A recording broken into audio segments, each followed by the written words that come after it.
ನಮಸ್ಕಾರ ನಮ್ಮ ಬಿಜಾಪುರ್ ಜವಾರಿ ಮಂದಿಗೆ ನಾನು ನಿಮ್ಮ ಪ್ರೀತಿಯ ರವಿ ಸಿಎನ್ಎಫ್ಐ ಸಿಬ್ಬಂದಿ. ಇವತ್ತು ನಿಮಗೋಸ್ಕರ ನಾನು ಒಂದು ಹೊಸ ಸುದ್ದಿಯನ್ನ ತಂದಿದ್ದೇನೆ. ಅದುವೇ ನಮ್ ಸೈಡ್ ಸ್ಟೋರಿ ಪಾಡ್ಕಾಸ್ಟ್. ಈ ಒಂದು ಕಾರ್ಯಕ್ರಮಕ್ಕೆ ಸ್ವಾಗತ. ಕೆಲವರು ಕೆಲಸ ಮಾಡುತ್ತಾರೆ, ಕೆಲವರು ಕೆಲಸದಲ್ಲಿ ಬದಲಾವಣೆಯನ್ನ ತರುತ್ತಾರೆ. ಅದೇ ರೀತಿ ತುಂಬಾ ಹಲವಾರು ಬದಲಾವಣೆಗಳು ತಂದಂತಹ ವ್ಯಕ್ತಿ ಇವರು.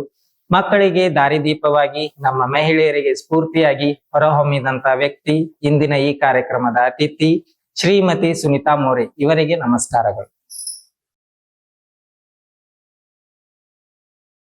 ಮೇಡಮ್, ಸಿಎನ್ಎಫ್ಇ ಜೊತೆಗೆ ನಿಮ್ಮ ಪಯಣ ಯಾವ ರೀತಿ ಇತ್ತು? ಸುಮಾರು 20 ವರ್ಷದಿಂದ ನಾನೊಬ್ಬ ಸಾಮಾನ್ಯ ಗೃಹಿಣಿಯಾಗಿದ್ದೆ. ಒಂದು ಸ್ವಸಹಾಯ ಸಂಘದ ಸಾಮಾನ್ಯ ಸದಸ್ಯಳಾಗಿ ನಾನಿದ್ದೆ. ಅಂತ ಒಂದು ಸಂದರ್ಭದಲ್ಲಿ ಸಿಎನ್ಎಫ್ಇ ಸಂಸ್ಥೆ ನನ್ನನ್ನ ಸಂಸ್ಥೆಗೆ ಕರೆಸಿ ಒಂದು ಕೆಲಸವನ್ನ ಕೊಟ್ಟು, ಆ ಕೆಲಸದ ಮುಖಾಂತರ ನಾನು ಸಿಎನ್ಎಫ್ಇ ಸಂಸ್ಥೆಯಲ್ಲಿ ನಮ್ಮ ಸ್ಲಮ್ ಮಹಿಳೆಯರ ಜೊತೆಗೆ, ಮಕ್ಕಳ ಒಟ್ಟಿಗೆ ಅವರ ಒಡನಾಟ ಮತ್ತೆ ಅವರ ಜೊತೆ ಒಂದು ಕಷ್ಟ ಸುಖದಲ್ಲಿ ಭಾಗಿಯಾಗಿ, ಸಂಘಟನೆಯೊಂದಿಗೆ ಮತ್ತೆ ಉಳಿತಾಯ ಮನೋಭಾವನೆ ಬೇರೆ ಬೇರೆ ವಿಚಾರವಾಗಿ ನಮ್ಮ ಪಯಣ ಅಲ್ಲಿಂದ ಪ್ರಾರಂಭವಾಯಿತು. ನೀವು ಸಿಎನ್ಎಫ್ಇಗೆ ಬಂದಿರುವಾಗ 20 ವರ್ಷಗಳ ಹಿಂದಿನ ಸ್ಥಿತಿ ಯಾವ ರೀತಿ ಇತ್ತು, ಮತ್ತೆ ಇವತ್ತಿನ ಒಂದು ಪರಿಸ್ಥಿತಿ ಯಾವ ರೀತಿ ಇದೆ? ಸುಮಾರು 20 ವರ್ಷದಿಂದ ಸಿಎನ್ಎಫ್ಇ ಸಂಸ್ಥೆ ಒಂದು ಚಿಕ್ಕ ಸಂಸ್ಥೆಯಾಗಿತ್ತು. ಈಗ ನಮ್ಮ ಸಂಸ್ಥೆ ತುಂಬಾ ದೊಡ್ಡ ಹೆಮ್ಮರವಾಗಿ ಬೆಳೆದಿದೆ. ಆಗ ಕೇವಲ ಕೆಲವು ಸ್ಲಮ್ಗಳಿಗೆ ಮಾತ್ರ ಮೀಸಲಾಗಿತ್ತು, ಆ ಕ್ಷೇತ್ರಗಳಿಗೆ ಮಾತ್ರ ಸೇವೆ ಸಲ್ಲಿಸ್ತಾ ಇತ್ತು. ಈಗ ಇಡೀ ಜಿಲ್ಲೆಯಾದಂತ ಪ್ರತಿ ಹಳ್ಳಿಗೂ ಗಲ್ಲಿಯಲ್ಲೂ ಕೂಡ ನಮ್ಮ ಸಂಸ್ಥೆ ತನ್ನ ಕೆಲಸ ಕಾರ್ಯಗಳನ್ನ ಹೆಚ್ಚಿಸ್ತಾ ಬೆಳೆಸ್ತಾ ಹೋಗಿದೆ. ಆಗ ಕೇವಲ ಸ್ಲಮ್ ಅಭಿವೃದ್ಧಿ ಸಂಸ್ಥೆ ಅಂತ ಹುಟ್ಟಾಕೊಂಡಿತ್ತು. ಆದ್ರೆ ಈಗ ಬೇರೆ ಬೇರೆ ಪ್ರಾಜೆಕ್ಟ್, ಯುವಕರಿರ್ಬೋದು, ಯುವತರಿರ್ಬೋದು, ಗೃಹ ಕಾರ್ಮಿಕರು ಇರ್ಬೋದು, ಮಕ್ಕಳು ಇರ್ಬೋದು, ದೇವದಾಸಿ ತಾಯಂದಿರು ಇರ್ಬೋದು, ಅವ್ರ ಮಕ್ಕಳು HIV ಪೀಡಿತರು, ಹೀಗೆ ಹಲವಾರು ರಂಗದಲ್ಲಿ ನಮ್ಮ ಸಂಸ್ಥೆ ತನ್ನ ಕೆಲಸವನ್ನ ಪ್ರಾರಂಭಿಸುತ್ತೆ. ಇವತ್ತು ಹೆಮ್ಮರವಾಗಿ ಬೆಳೆದು ಸಾವಿರಾರು ಜನರಿಗೆ ನೆರಳಾಗಿ ನಿಂತಿದೆ ಅಂತ ನಾನು ಹೇಳಿಕ್ ತುಂಬಾ ಹೆಮ್ಮೆ ಅನಿಸ್ತೇನೆ. ತುಂಬಾ ಖುಷಿ ಆಯ್ತು ಮೇಡಮ್ ಕೇಳಿ. ನಮ್ಮ ಸಿಎನ್ಎಫ್ಇಯ ಪ್ರಮುಖ ಸಾಧನೆ ಆಗಿರ್ಬೋದು, ಅಥವಾ ಕಳೆದ 20 ವರ್ಷಗಳ ಹಿಂದಿನ ಪರಿಸ್ಥಿತಿ ಹಾಗೂ ಇಂದಿನ ಪರಿಸ್ಥಿತಿ ಮಕ್ಕಳಲ್ಲಿ ಯಾವ ರೀತಿ ಬದಲಾವಣೆ ತಂದಿದೆ? ತುಂಬಾ ಸಾಧನೆಗಳನ್ನ ನಾವು ಈ ಸಂದರ್ಭದಲ್ಲಿ ಹೇಳಿಕೆ ಖುಷಿ ಆಗ್ತದೆ. ಯಾಕಪ್ಪ ಅಂದ್ರೆ 20 ವರ್ಷದ ಹಿಂದೆ ಸ್ಲಮ್ ನಲ್ಲಿ ಇರ್ಬೋದು, ಹಳ್ಳಿಯಲ್ಲಿ ಇರ್ಬೋದು, ಯಾವುದೇ ಶಿಕ್ಷಣದ ಒಂದು ವಾತಾವರಣ ಇರ್ಲಿಲ್ಲ. ಅಂತ ಒಂದು ಸಂದರ್ಭದಲ್ಲಿ ಈ ಸ್ಲಮ್ಗಳಲ್ಲಿ ಬಾಲವಾಡಿಗಳ ಮುಖಾಂತರ ಶೈಕ್ಷಣಿಕ ವಾತಾವರಣ ಪ್ರಾರಂಭಿಸಿ, ಅಲ್ಲಿರುವ ಸ್ಲಮ್ ಮಕ್ಕಳಿಗೆ ಪ್ರಾರಂಭದ ಶಿಕ್ಷಣವನ್ನ ಕೊಟ್ಟು, ಅಲ್ಲಿಂದ ಬೇರೆ ಬೇರೆ ಕಡೆ ಶಿಕ್ಷಣಕ್ಕಾಗಿ ಪ್ರೋತ್ಸಾಹ ಮಾಡಿ, ಇವತ್ತು ಅಲ್ಲಿಯ ಮಕ್ಕಳು, ಸ್ಲಮ್ ಮಕ್ಕಳು ಇರ್ಬೋದು, ಹಳ್ಳಿ ಮಕ್ಕಳು ಇರ್ಬೋದು, ಅಥವಾ ದೇವದಾಸಿ ಸಮುದಾಯದ ಮಕ್ಕಳು ಇರ್ಬೋದು, HIV ಪೀಡಿತ ಮಕ್ಕಳು ಇರ್ಬೋದು, ಹಲವಾರು ಸಾಧನೆಗಳನ್ನ ನಾವು ಕಾಣ್ಬೋದು. ಎಷ್ಟೋ ಮಕ್ಕಳು ಗೌರ್ಮೆಂಟ್ ಜಾಬ್ ಮಾಡ್ತಾ ಇದ್ದಾರೆ, ಸ್ವಂತ ಉದ್ಯೋಗ ಮಾಡ್ತಾ ಇದ್ದಾರೆ. ನಮ್ಮ ಒಬ್ಬ HIV ಸಮುದಾಯದ ಮಗಳು ಲಂಡನ್ ವರೆಗೂ ಹೋಗಿದ್ದಾಳೆ. ಸಾಕಷ್ಟು ಸಾಧನೆಗಳನ್ನ ನಾವು ಈ ಸಂದರ್ಭದಲ್ಲಿ ನೆನಪಿಸಬಹುದು. ವಿಶೇಷ ಏನಪ್ಪಾ ಅಂತಂದ್ರೆ, ನಮ್ಮ ಸಂಸ್ಥೆ ಮಕ್ಕಳ ಜೀವನದಲ್ಲಿ ಒಂದು ಹೊಸ ಭರವಸೆಯನ್ನ ನೀಡಿದೆ, ಮೌಲ್ಯಾಧಾರಿತ ಶಿಕ್ಷಣವನ್ನ ನೀಡಿದೆ. ಇವತ್ತು ನಮ್ಮ ಮಕ್ಕಳು ಏನೋ ಒಂದು ಅಡ್ಡದಾರಿ ಹಿಡಿದು ಹೋಗುವಂತ ಪರಿಸ್ಥಿತಿಯಲ್ಲಿ ಬಾಲ್ವಾಡಿ ಮುಖಾಂತರ ಇರ್ಬೋದು, ಅಥವಾ ನಮ್ಮ ಲೋಯಲ ಶಾಲೆ ಮುಖಾಂತರ ಇರ್ಬೋದು, ನಮ್ಮ ಸಾಮಾಜಿಕ ಕಾರ್ಯಕರ್ತರು ಮಾಡುವಂತ ಮಕ್ಕಳ ಗುಂಪುಗಳ ಮುಖಾಂತರ ಅವರಲ್ಲಿ ತರಬೇತಿಗಳನ್ನ, ಅಥವಾ ಮನೆ ಭೇಟಿ ಮಾಡೋದ್ರಿಂದ, ಅಥವಾ ಮಕ್ಕಳ ಪಾಲಕರ ಒಂದು ಆಪ್ತ ಸಮಾಲೋಚನೆ ಮಾಡೋದ್ರಿಂದ ಮಕ್ಕಳ ಜೀವನದಲ್ಲಿ ಒಂದು ಸಾಕಷ್ಟು ಬದಲಾವಣೆ ತರುವ ಮೂಲಕ ಒಂದು ಉತ್ತಮ ಸಮಾಜ ನಿರ್ಮಾಣ ಮಾಡುವಲ್ಲಿ ನಮ್ಮ ಸಂಸ್ಥೆ ಸಾಕಷ್ಟು ಶ್ರಮ ವಹಿಸಿದೆ. ಇವತ್ತಿನ ಮಕ್ಕಳು ಒಳ್ಳೆ ನಾಗರಿಕರಾಗಿ ಬೆಳೆದಾರಂತ ನಾವು ತುಂಬಾ ಖುಷಿಯಿಂದ ಹೇಳ್ಬೋದು. ತುಂಬಾ ಹೆಮ್ಮೆಯ ವಿಷಯ ಮೇಡಮ್ ಇದು. ಕೇಳಕ್ಕೆ ನಮ್ಗೆ ಒಂಥರ ಕೇಳಕ್ಕೆನೆ ತುಂಬಾ ಖುಷಿ ಆಗುತ್ತೆ. ಅದೇ ರೀತಿ ನಾನು ಕೂಡ ಸಿಎನ್ಎಫ್ಇ ಬಗ್ಗೆ ಕೇಳ್ಕೊಂಡಿದ್ದೆ, ಬಟ್ ಇವಾಗ ನೀವ್ ಹೇಳೋದ್ರಿಂದ ನನ್ಗೆ ಇನ್ನೂ ಸ್ವಲ್ಪ ಜಾಸ್ತಿ ಕೇಳ್ಬೇಕು ಅಂತ ಅನಿಸ್ತಾ ಇದೆ. ಈ ಒಂದು 20 ವರ್ಷದ ಪಯಣದಲ್ಲಿ ನಿಮಗೆ ಆಗಿರ್ತಕ್ಕಂತ ಸಂತೋಷದ ವಿಚಾರ ಹಂಚಿಕೊಳ್ಳಬಹುದಾ? ಸಾಕಷ್ಟು ಸಂತೋಷ ಪಡುವಂತ ಅಥವಾ ಸಂತೋಷ ಅನುಭವವನ್ನ ತಂದಿರುವಂತ ವಿಚಾರಗಳು ಸಾಕಷ್ಟಿವೆ.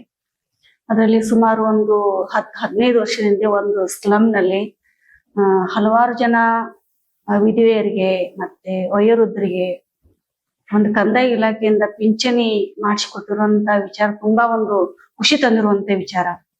ಯಾಕಪ್ಪ ಅಂತಂದ್ರೆ, ಅಂತ ಒಂದ್ ಸಂದರ್ಭದಲ್ಲಿ ಒಬ್ರಿಗೆ ಪಿಂಚಣಿ ಆಗ್ಬೇಕಂತಂದ್ರೆ 2-3 ಸಾವಿರ ಕೊಡ್ಬೇಕು. ಆದ್ರೆ ನಿರ್ಗತಿಕರು ಅವರಿಗೆ ದಿನಗೂಲಿ ಮಾಡಿದ್ರೆ 100-200 ರೂಪಾಯಿ ಸಂಬಳ ಬರುವಂತ ಒಂದು ವಿಚಾರ. ಅಂತ ಸಂದರ್ಭದಲ್ಲಿ ನಾನು ಅವರಿಗೆ ಒಂದು ಸ್ಪಂದನೆ ಮಾಡಿ ಅವರ ಅಗತ್ಯ ದಾಖಲೆಗಳನ್ನ ತಗೊಂಡು ಪಿಂಚಣಿಗೆ ಅರ್ಜಿ ಸಲ್ಲಿಸಿ ಅವ್ರಿಗೆ ಪಿಂಚಣಿ ಮಾಡಿಕೊಟ್ವಿ. ಇವತ್ತಿಗೂ ಅವ್ರು ಪಿಂಚಣಿಯನ್ನು ತಗೊಂಡು ಒಂದು ತಮ್ಮದೇ ಆದ ಒಂದು ಒಳ್ಳೆ ಜೀವನವನ್ನ ಮಾಡ್ಲಿಕ್ಕೆ ಸಾಧ್ಯ ಆಗಿದೆ. ಅವ್ರ ಜೀವನಕ್ಕೆ ಒಂದು ಆಧಾರ ಆಗಿದೆ. ಅದು ನನಗೆ ಒಂದು ತುಂಬಾ ಖುಷಿ ಆದಂತ ವಿಚಾರ. ಇನ್ನು ಮಕ್ಕಳ ವಿಚಾರಕ್ಕೆ ಬಂದ್ರೆ ಸ್ಲಮ್ ನಲ್ಲಿ ಬೇಪರಿಯಾಗಿ ತಿರುಗ್ತಾ ಇರುವಂತ ಒಬ್ಬ ಹುಡುಗ, ಅವನು ನಾನು ಸಂಸ್ಥೆಯವ್ರು ಕರ್ಕೊಂಡ್ಬಂದು ಸಂಸ್ಥೆಯ ನಿರ್ದೇಶಕರಿಗೆ ನಾನು ಭೇಟಿ ಮಾಡಿಸಿ ಅವನಿಗೆ ನಮ್ಮ ಲೋಯಲ ಶಾಲೆಯಲ್ಲಿ ಒಂದು ಪ್ರವೇಶವನ್ನ ಪಡೆದು ಇವತ್ತು ಶಿಕ್ಷಣ ಪಡೆದು ಒಳ್ಳೆ ಒಂದು ಜೀವನವನ್ನು ಮಾಡ್ತಾ ಇದ್ದಾನೆ. ಇದು ನನಗೆ ತುಂಬಾ ಸಂತೋಷ ತರುವಂತ ವಿಚಾರ. ಯಾಕಪ್ಪ ಅಂತಂದ್ರೆ ನೀವು ನೋಡ್ಬೋದು, ಇವತ್ತಿನ ಸಮಾಜದಲ್ಲಿ ಮಕ್ಕಳು ಇರ್ಬೋದು ಅಥವಾ ಯಾವುದೇ ಒಂದು ಕೆಲಸ ಕಾರ್ಯ ಮಾಡ್ಬೇಕಪ್ಪ ಅಂತಂದ್ರೆ ಸುಮ್ನೆ ಆಗೋದಿಲ್ಲ, ಅಥವಾ ಯಾರು ಸುಮ್ನೆ ನಮ್ಮನ್ನ ನಂಬೋದಿಲ್ಲ. ಅವರಲ್ಲಿ ಒಂದು ವಿಶ್ವಾಸ ಮೂಡಿ ನನ್ನ ಜೊತೆ ಒಂದು ನೋವು ಕಷ್ಟನ ಹಂಚ್ಕೊಂಡು ಆ ಒಂದು ಸಮಸ್ಯೆಗಳಿಗೆ ಅವ್ರಿಗೆ ಒಂದು ಸ್ಪಂದನೆ ಅಥವಾ ಒಂದು ಸಹಕಾರ ಸಿಕ್ಕಾಗ ಅವರಲ್ಲಿ ಮುಖದಲ್ಲಿರುವಂತ ಒಂದು ಸಂತೋಷ, ಆ ಒಂದು ಭಾವನೆ ನನಗೆ ಒಂದು ತೃಪ್ತಿ, ಒಂದು ಸಂತೋಷದ ಭಾವನೆಯನ್ನ ತರುತ್ತೆ ಅಂತ ನಾನು ಹೇಳ್ಬೋದು. ತುಂಬಾ ಒಂದು ಹೆಮ್ಮೆಯ ವಿಚಾರ ಮೇಡಮ್. ಆ ಸಮಯದಲ್ಲೂ ಕೂಡ ನೀವು ಪಿಂಚಣಿ ಆಗಿರ್ಬೋದು, ಮಕ್ಕಳ ಶಿಕ್ಷಣಕ್ಕೋಸ್ಕರ ಪಟ್ಟಿರುವ ಕಷ್ಟ ಆಗಿರ್ಬೋದು, ಈ ಕಷ್ಟದಲ್ಲಿ ಕೂಡ ನೀವು ಆ ಕೆಲಸ ಮಾಡಿ ಖುಷಿ ಪಟ್ಟಿದ್ದೀರಲ್ಲ, ಅದು ನೋಡಿ ನಮಗೂ ಕೂಡ ಖುಷಿ ಆಗುತ್ತೆ ಮೇಡಮ್. ಕೆಲಸದಲ್ಲಿ ಸಂತೋಷಕರವಾದ ವಿಷಯಗಳನ್ನ ಹಂಚಿಕೊಂಡ್ರಿ. ಅದೇ ರೀತಿ ಈ ಕೆಲಸ ಕಾರ್ಯ ಮಾಡುವಾಗ ನಿಮಗೆ ಆದಂತಹ ಅಡೆತಡೆಗಳಾಗಿರಬಹುದು, ಇಲ್ಲ ಸವಾಲುಗಳಾಗಿರಬಹುದು, ಅವೆಲ್ಲ ಯಾವ ರೀತಿ ನೀವು ಎದುರಿಸಿದ್ದೀರಿ? ಖಂಡಿತ ನಾವು ಸಾಕಷ್ಟು ಸವಾಲುಗಳನ್ನ ಮತ್ತೆ ಸಮಸ್ಯೆಗಳನ್ನ ಎದುರಿಸಿದೀವಿ. ಒಂದು ಸಮುದಾಯದಲ್ಲಿ ಕೆಲಸ ಮಾಡ್ಬೇಕಾದ್ರೆ ತುಂಬಾ ಕಷ್ಟ, ಸುಲಭವಲ್ಲ. ಯಾಕಪ್ಪ ಅಂತಂದ್ರೆ ಅಲ್ಲಿ ಸಮುದಾಯದ ಮುಖಂಡರು ಇರ್ಬೋದು, ಅಲ್ಲಿ ಸಂಪ್ರದಾಯಗಳು ಇರ್ಬೋದು, ಅಥವಾ ಕೆಲವು ಏಜೆಂಟರ ಹಾವಳಿ ಇರ್ಬೋದು, ಅಥವಾ ಬೇರೆ ಬೇರೆ ಸಂಘ ಸಂಸ್ಥೆಗಳು ಇರ್ಬೋದು. ಈ ಎಲ್ಲಾ ರೀತಿಯ ವರ್ಗದ ಜನರಿಂದ ಕೂಡ ನಮ್ಮ ಹಲವಾರು ಸಮಸ್ಯೆಗಳನ್ನ ನಾವು ಎದುರಿಸಿದ್ದೀವಿ. ಒಂದು ಪಿಂಚಣಿ ಮಾಡ್ಬೇಕಂದ್ರೆ ಏಜೆಂಟ್ರು 3,000 ತಗೋತಿದ್ರು. ಅಂತ ಒಂದು ಸಂದರ್ಭದಲ್ಲಿ ಅಲ್ಲಿಯ ಒಂದು ವಯೋವೃದ್ಧರಿಗೆ, ನಿರ್ಗತರಿಗೆ ನಾವು ಉಚಿತವಾಗಿ ಪಿಂಚಣಿಯನ್ನು ಮಾಡಿಕೊಡ್ಬೇಕಾದ್ರೆ ಅವರಿಗೆ 3,000 ಸಿಗ್ಲಿಲ್ಲ. ಅಂತ ಸಂದರ್ಭದಲ್ಲಿ ಅವರಿಂದ ನಮಗೆ ಹಲವಾರು ಸಮಸ್ಯೆಗಳನ್ನ ನಮ್ಗಾಗಿದ್ದಾವೆ. ನಮಗೆ ಜೀವ ಬೆದರಿಕೆ ಕೂಡ ಹಾಕಿರುವಂತ ಸಮಸ್ಯೆಗಳು ಉಂಟು. ಇನ್ನು ಒಂದು ಬಾಲ್ಯ ವಿವಾಹ ನಾವು ನಿಲ್ಲಿಸಿದಾಗ ಅಲ್ಲಿಯ ಒಂದು ಪಾಲಕರು ನಮ್ಗೆ ಎಲ್ಲಿ ಸಂದಿಲ್ ಸಿಕ್ಕರೆ ಹಾಕಿ ಹೊಡಿಬೇಕು ಅನ್ನುವಂತ ಒಂದು ರೋಷದಲ್ಲಿ ನಮ್ಮನ್ನು ಹುಡುಕಾಡ್ತಿದ್ರು. ಇಂಥ ಒಂದು ಸನ್ನಿವೇಶವನ್ನು ಕೂಡ ನಾವು ಎದುರಿಸಿದ್ದೀವಿ. ಇದರೊಟ್ಟಿಗೆ ಮಕ್ಕಳನ್ನ ನಾವು ಶಾಲೆಗೆ ಸೇರಿಸ್ಬೇಕಾಗಂತ ಸಂದರ್ಭದಲ್ಲಿ ಮನೆಯಲ್ಲಿ ಹಲವಾರು ಸಮಸ್ಯೆಗಳು, ಅವರು ದುಡಿಮೆಯಿಂದ ಮನೆಯನ್ನು ಸಹಾಯ ಸಹಕಾರ ಆಗುವಂತ ಸಂದರ್ಭದಲ್ಲಿ ಪಾಲಕರು ಬಿಡೋದಿಲ್ಲ ಮಕ್ಕಳಿಗೆ ಶಾಲೆಗೆ ಬಿಡ್ಲಿಕ್ಕೆ. ಅಂತ ಒಂದು ಸಂದರ್ಭದಲ್ಲಿ ಅವರನ್ನು ಮನವೊಲಿಸಿ ನಾವು ಶಾಲೆಗೆ ಸೇರಿಸಿ ಆ ಮಕ್ಕಳ ಜೀವನದಲ್ಲಿ ಒಂದು ಒಳ್ಳೆಯ ಬದಲಾವಣೆ ತರಲಿಕ್ಕೆ ನಾವು ಪ್ರಯತ್ನ ಮಾಡಿದ್ದೀವಿ. ಇಂಥ ಹಲವಾರು ಸಾಕಷ್ಟು ಸಮಸ್ಯೆಗಳನ್ನ ನಾವು ಎದುರಿಸಿದೀವಿ. ಆದ್ರೆ ಪ್ರತಿಯೊಂದು ಸಮಸ್ಯೆಗೆ ಒಂದು ಪರಿಹಾರ ಇದ್ದೇ ಇರುತ್ತೆ. ಅಂತ ಒಂದು ಸಮಸ್ಯೆ ಪರಿಹಾರಕ್ಕೆ ನಮಗೆ ಸಹಾಯ ಸಹಕಾರ ಮಾಡಿದ್ದು ಆ ಸಮುದಾಯದ ಜನರು. ಯಾಕಪ್ಪ ಅಂತಂದ್ರೆ ನಾವು ಆ ಎಲ್ಲಾ ಸಮುದಾಯದ ಜನರೊಟ್ಟಿಗೆ ತುಂಬಾ ಹತ್ರದಿಂದ ನಾವು ನೋಡಿದೀವಿ, ಮಾತಾಡಿದೀವಿ, ಭೇಟಿಯಾಗಿದ್ದೀವಿ. ಅವ್ರ ಪರಿಸ್ಥಿತಿಗಳನ್ನ ನಾವು ಅರ್ಥ ಮಾಡ್ಕೊಂಡಿದೀವಿ. ನಾವ್ ಏನಂತ ಅವ್ರಿಗೆ ಗೊತ್ತಿದೆ, ನಮ್ಮೆಲ್ಲೊಂದು ವಿಶ್ವಾಸ ಇದೆ. ಅವ್ರ ಸಮಸ್ಯೆಗಳನ್ನ ಸ್ಪಂದನೆ ಮಾಡಿದೀವಿ. ಹೀಗಾಗಿ ಈ ಯಾರೇ ಒಂದು ಮುಖಂಡರು ಇರ್ಬೋದು, ಅಥವಾ ರಾಜಕಾರಣಿಗಳೇ ಇರ್ಬೋದು, ಅಥವಾ ಏಜೆಂಟ್ರೇ ಇರ್ಬೋದು, ಅಥವಾ ಯಾವುದೇ ಸಂಘ ಸಂಸ್ಥೆಗಳು ಕೂಡ ನಮಗೆ ಅಡ್ಡಿ ಆತಂಕಗಳು ಮಾಡಿದ್ರು ಕೂಡ ಆ ಜನರ ಸಹಾಯ ಸಹಕಾರ ನಾವು ಎದುರಿಸಿದೀವಿ. ಮತ್ತೆ ಜನರ ಕೆಲಸಕ್ಕೆ ನಾವು ಯಾವಾಗ್ಲೂ ಬದ್ಧರಾಗಿ ನಿಂತಿದ್ದೀವಿ. ಈಗ ತಾನೇ ಹಲವಾರು ಸವಾಲುಗಳನ್ನು ಎದುರಿಸಿದ್ದೀರಿ, ಈ ಒಂದು ಕೆಲಸ ಕಾರ್ಯಗಳನ್ನು ಮಾಡಿದ್ದೀರಿ ಅಂತ ಹೇಳಿದ್ರಿ. ಈ ಒಂದು ಕೆಲಸ ಕಾರ್ಯ ಒಬ್ಬರಿಂದಾನೇ ಅಸಾಧ್ಯ. ಯಾರು ಯಾರು ನಿಮ್ಮ ಜೊತೆ ಈ ಕೆಲಸ ಕಾರ್ಯಗಳಲ್ಲಿ ಕೈ ಜೋಡಿಸಿದ್ದಾರೆ ಅಂತ ಹೇಳಬಹುದಾ? ನಿಜ. ಯಾಕಂತಂದ್ರೆ ಇಂಥ ಒಂದು ಕೆಲಸದಲ್ಲಿ ಅಥವಾ ವಿಶೇಷವಾದ ಸಮಾಜ ಸೇವೆಯಲ್ಲಿ ಒಬ್ರಿಂದ ಮಾಡ್ಲಿಕ್ಕೆ ಅಸಾಧ್ಯ. ಇದು ನಾನು ಒಬ್ಳೆ ಮಾಡ್ತೀನಿ ಅಂತ ಹೋದ್ರೆ ಅದು ಖಂಡಿತ ಕಷ್ಟ ಸಾಧ್ಯ. ಇಂಥ ಒಂದು ಸಂದರ್ಭದಲ್ಲಿ ಸಮುದಾಯದ ಜನರು ಇರ್ಬೋದು, ಮತ್ತೆ ನಮ್ಮ ಸಂಸ್ಥೆಯ ಸಿಬ್ಬಂದಿ ಇರ್ಬೋದು, ಅಥವಾ ಸಂಸ್ಥೆಯಲ್ಲಿ ನೀಡಿರುವಂತ ತರಬೇತಿಗಳು ನಮ್ಮನ್ನ ಇನ್ನೂ ದಿಟ್ಟತನ ಮತ್ತೆ ಬಲಿಷ್ಠವಾಗಿ ಮಾಡಿತ್ತು. ಈ ಮುಖಾಂತರ ನಾವು ಈ ಒಂದು ಬರುವಂತ ಸವಾಲುಗಳನ್ನ, ಏನೇ ಸವಾಲಿರ್ಲಿ ಅದನ್ನ ಎದುರಿಸ್ತೀನಿ ಅನ್ನುವಂತ ಆತ್ಮಬಲ ನಮ್ಮಲ್ಲಿದೆ. ಅದರೊಟ್ಟಿಗೆ ನಮ್ ಜೊತೆ ಇರುವಂತ ಕೆಲವು ಅಂದ್ರೆ ತಪ್ಪು ಮಾಹಿತಿ ಇರುವಂತ ಜನರನ್ನು ಕೂಡ ಮನವೊಲಿಸಿ ಅವ್ರನ್ನೂ ಒಟ್ಟೊಟ್ಟಿಗೆ ತಗೊಂಡು ನಮ್ಮ ಒಟ್ಟಿಗೆ ಈ ಒಂದು ಪಯಣದಲ್ಲಿ ಅಥವಾ ಈ ಒಂದು ಕೆಲಸ ಕಾರ್ಯದಲ್ಲಿ ಅವ್ರನ್ನ ಅಳವಡಿಸ್ಕೊಂಡು ಕೆಲಸ ಮಾಡುವಂತದ್ದು ಒಂದು ಕೌಶಲ್ಯ ಈ ಸಂಸ್ಥೆ ನಮ್ಗೆ ಕೊಟ್ಟಿದೆ. ಆ ಮುಖಾಂತರ ಇವತ್ತು ಸಮುದಾಯದಲ್ಲಿ ಬರುವಂತ ಸಮಸ್ಯೆಗಳನ್ನಿರ್ಬೋದು, ಅಥವಾ ಯಾವುದೇ ಒಂದು ತೊಂದರೆ ಇರ್ಬೋದು, ಅಥವಾ ಯಾವುದೇ ಒಂದು ಪ್ರಗತಿ ಮಾಡಿರುವಂತ ವಿಚಾರದಲ್ಲಿ ಪ್ರತಿಯೊಬ್ರು ಕೈಗಳಿವೆ.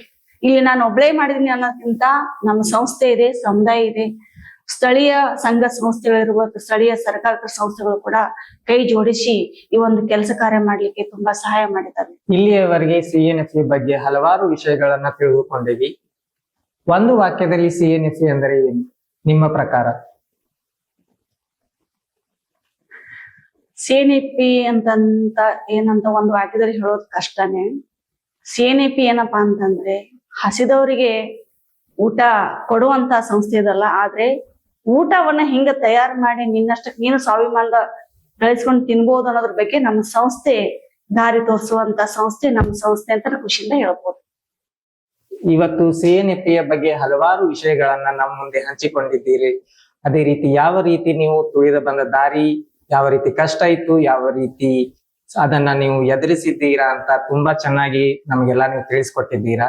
ಸೊ ನಮ್ಮ ಸೈಡ್ ಸ್ಟೋರಿಗೆ ಬಂದು ನಿಮ್ಮ ಸಮಯವನ್ನು ಕೊಟ್ಟಿದ್ದಕ್ಕೆ ಧನ್ಯವಾದಗಳು. ಧನ್ಯವಾದ. ಇದು ಪ್ರಾರಂಭ. ಇನ್ನು ಹಲವಾರು ವಿಷಯಗಳನ್ನ ತಿಳಿದುಕೊಳ್ಳಕ್ಕೆ ನಮ್ಮ ಸೈಡ್ ಸ್ಟೋರಿಯನ್ನ ಫಾಲೋ ಮಾಡಬೇಕು, ಯೂಟ್ಯೂಬ್ ಚಾನೆಲ್ ಸಬ್ಸ್ಕ್ರೈಬ್ ಮಾಡಿ ಅಂತ ತಮ್ಮೆಲ್ಲರಲ್ಲಿ ಕೇಳುತ್ತಾ ಈ ಕಾರ್ಯಕ್ರಮವನ್ನು ಮುಗಿಸ್ತಾ ಇದ್ದೇವೆ. ಧನ್ಯವಾದಗಳು.